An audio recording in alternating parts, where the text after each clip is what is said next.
Ишим жок, айылда иштебеймин. 3 балам бар. Күйөөм өтүп кеткенине 9 жыл болду. Москвага барып келип иштеймин. Айжыбек Исакова кесиби боюнча ашпозчу, бирок кесибине ылайык элет жеринде жумуш таба албады. Андыктан эми башка тармакты да өздөштүрүп көрүүнү чечти. Азыр айылда эле ишим жок ушинтип отурган чакта эжеке чалып калды. Ушундай сен жазылдың эле, ушундай Жапон элинен, ушундай министрликтен ачылып, ушундай неме болуп калды, долбоор бар, келесиңби деп. Ушу сүйүнүп, ушул жерде окуп, үйрөнүп, 4 күндүн ичинде бизге аз убакыт болуп калат экен, бирок керектүү нерселерди үйрөнө алдык да. Машинаны отурушту билбейт элем, машинага отурушту үйрөндүм. Андан мындай оймолорду вообще эле төшөк шырышты дагы билбейт элем өзү.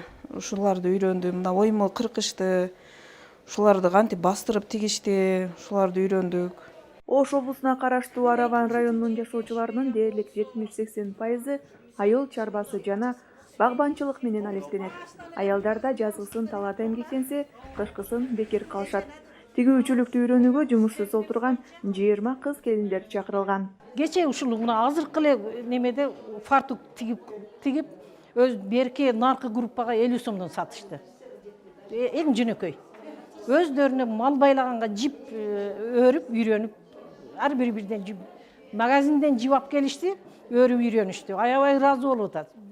Анан бирөөсү ошо үйүнө көйнөк шымы менен тикти. Ошо 4 күн мына ушул күнгө чейин. Элдин немеси жакшы, бирок колдоо, өтө колдоо, бир жерге бир ишкана болсо, элге аябай жакшы жардам болот эле. 60 жашта аркалап калган Урниса Жуманазарова кантип бадыраңды жакшы өстүрүү боюнча мыкты адис. Кошумча башкаларга да анын өстүрүүнүн сырын окутат. Табигый ден соолукка пайдалуу азыктарды туура эгип, өстүрүп, кайра аны кардарларга мыкты баада сатуунун да өзгөчө сырлары бар экенин айтат. Дыйканчылыкты деле канча жасашып койсо дагы, же сортту тандашын билбейт да. Уруктун сортун тандаша албайт дагы. Бирөө башка базардан эле жапжашыл болгон көчөттү алып келип эгет дагы, ал күзгө чейин жашыл болуп 5-6 эле мөмө берет, түшүм бербейт. Ал деген баягы базарчылардын өтүмүнө карайт да. Анан биз урукту кандай тандайсың? Ошо үрөндөрдү тандап алыш керек биринчи очередте. Аны кандай эгиш керек, анан кандай кийин сатыш, кандай пайдаланыш керек, кандай консервациялаш керек. Ушулардан бери үйрөтүш үчүн ар бир долбоорду издеп, таап, анан ушул иштерди алып барабыз да.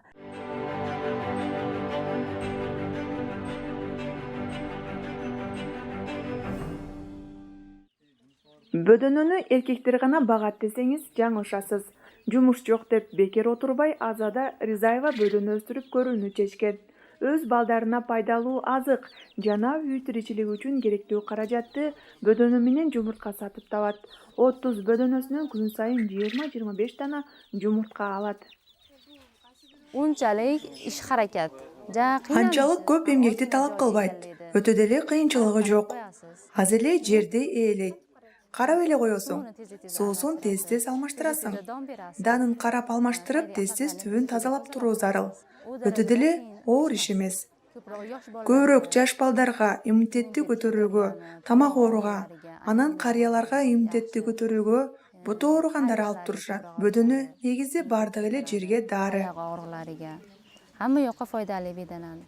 Элет айымдар үчүн негизги көйгөй жумушсуздук. Бирок үйдө отуруп деле жумуш табып, үй тиричилигине жардам бере турган жагдайлар боюнча атайын окутуп үйрөтүү иштери өлкөнүн 5 облусунда жүргүзүлүүдө. Ош, Жалал Абад, Баткен, Талас жана Нарын облустарында окутуу иштери улантылды.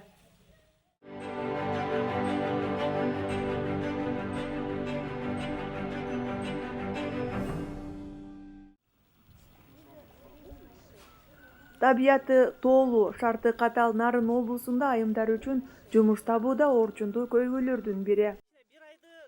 Тоолуу аймакта аба ырайы суук шартта деле помидор, бадыраң сыяктуу жашылча жемиштерди өстүрсө болот. Ал үчүн ылайыктуу күнөзканаларды жасап, топуракты талапка ылайык даярдаш керек. Атайын келген адистер элеттик аялдарга помидор өстүрүүнүн болгон жол-жоболорун үйрөтүүдө.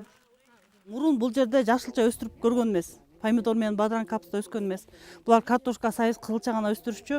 Анан азыр мен ошол жашылчаны пайдалуулугун үйрөттүм. Жашылча организмге кандай пайдалуу экенин, ошонун өстүр ыкмаларын үйрөттүм, элдик ыкмаларды колдоону үйрөттүм, органиканы үйрөттүм. Ошондой эле парник жасаганды үйрөттүк. Анан азыр биз парникке ушундай помидор менен бадыраңдын рассадасын отургузуп кантип өстүрүш керек, кантип түшүм алыш керек деген, мындайча айтканда өстүр ыкмаларын, сырларын үйрөнүп алышты. Эми көбүнчөсү кызыгып атышат, баары тең уже үйлөрүнө парник жасап, ушундай парниктер жасап, уже даярданып атышат. Айылда эми андай аял кишилерге ылайыктуу жумуш жок. Анткени биз балдарды көбүнчө карайбыз, үйдө элебиз да. Үйгө бизге андай жумуш аткара албайбыз. Жолдоштор спиртке иштейт, а биз өзүбүздө аялдарга жумуш жок. Жумуш иштей алчу эмеспиз. Эми буюрса балдарыбыз менен биргеликте бул проекти бизге жакты, жакшы болуп атат бизге. Ошо чогуу биргеликте өстүрүп, балдарыбызга дагы биз үйрөткөнгө дагы жакшы экен. Ушундай жер жемиштерди жеп, өзүбүздүн немебиз боюнча өз колубуз менен натуральный да, бизге баардыгын үйрөттү. Компост жасаганды үйрөндүк, кыкты өзүбүз натуральный кыктарда кантип иштетишти мурун билчү эмеспиз. Эми буюрса ушуну аракеттенип, ушуну алып кетели деп жакшы аракет кылып атабыз. Нарын облусунун алыскы аймактары болгон Кара Суу, Ак Дала жана Чолпон айылдарындагы жашоочу кыз-келиндер кыска мөөнөттүү окууларды бүтүрүштү.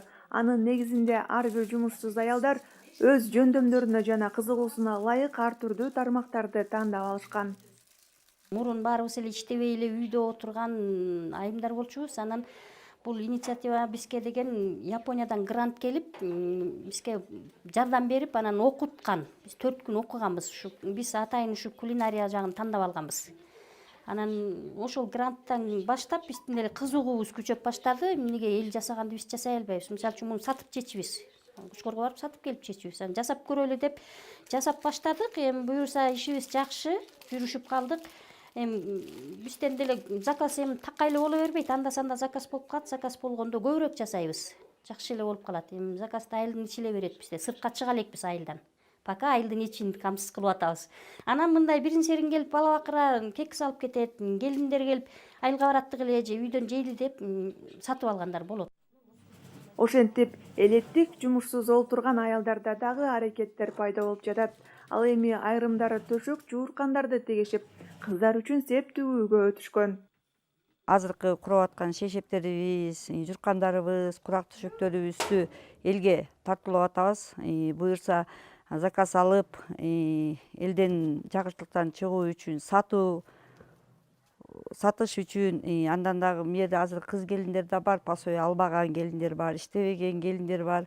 Ошолорго үйрөтүп, дагы командабызга кошуп, дагы кеңейтсекпи деген оюбуз бар.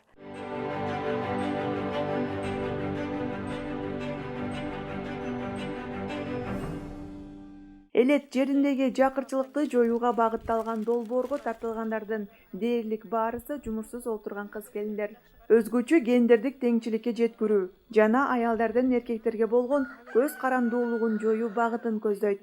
Аялдар да өздөрү ойлонуп, иш-аракет жасап, каражат таба ала тургандыгын көрсөтөт. Жергиликтүү аялдар өздөрүнүн тандоосу менен кызыккан окууларын окушат дагы. Ошол алган билиминин негизинде өз жашаган жерлеринде кичинекей чакан мүмкүн ишкана болобу же кичинекей үйдүн ичинде бир иш аракеттерди жасоого негизделген да, багытталган. Азыркы кезде биздин долбоор 2018-жылы башталган. Ушул 2019 май айында аяктайт. Долбоордун алкагында 2720 киши катышкан. Окуулардан тышкары ар бир айыл, тандалган айыл аймак, биз негизи 10 айыл аймак менен иштегенбиз, ар бир областта 2 айыл аймактан. Тандалган айыл аймактар өздөрүнүн көйгөйүнө жараша кандай керектүү инфраструктуралык долбоорлорду дагы ишке ашырышат да. Борбор шаарлардан алыскы аймактардагы кыз-келиндердин жумушка тартылып, өз алдынча киши ишкердик түрлөрүнө кызыгуусу бул жакшы жашаан экенин гендердик серепчилер белгилешет. Алар канчалык аялдарды колдоп, аларга дем күч берилсе, үй бүлө тынч жана алар баккан балдары да ден соолугу бекем, билим деңгээли да жогору болооруна ишенишет. Если женщины испытывают дискриминацию, растет феномен женской бедности. Если женщина бедная, Эгерде аялдар кордукту көп көрсө, аялдык кедейчилик өсөт. Жакыр болсо анын балдары дагы кедей болот. Аял кедей жана бечара болсо, анын балдарынын ден соолугу да көбүрөөк назик болуп калат. Аларда үй бүлө пландоо деген болбой, тескерисинче жакыр үй бүлөлөрдө балдардын саны дагы көп болот. Орто киришелүү үй бүлөлөргө салыштырмалуу. Бул абдан демографиялуу көрсөткүч. Жакырчылыктын жыйынтыгы Кыргызстанда жана бардык дүйнөдө көрсөтүп турат. Үй бүлөдө 3-чү бала пайда болгондон кийин кедейчилик 70%га чейин өсөт. Балдар бул өтө кымбат, андыктан ага көп мүмкүнчүлүк бөлүү талап кылынат. за черту бедности возрастает на 70%. То есть дети это дорого, в детей нужно вкладывать много ресурсов. Демек аялдардын тагдыры бир өзү менен чектелбейт. Анын тагдырынан келечектеги улуу кыздарынын жашоосу да көз каранды. Андыктан кээндердик өсүп өнүгүү, аялдардын жумуш менен камсыздалып, алдыга өсүүсү өлкөнүн келечеги үчүн.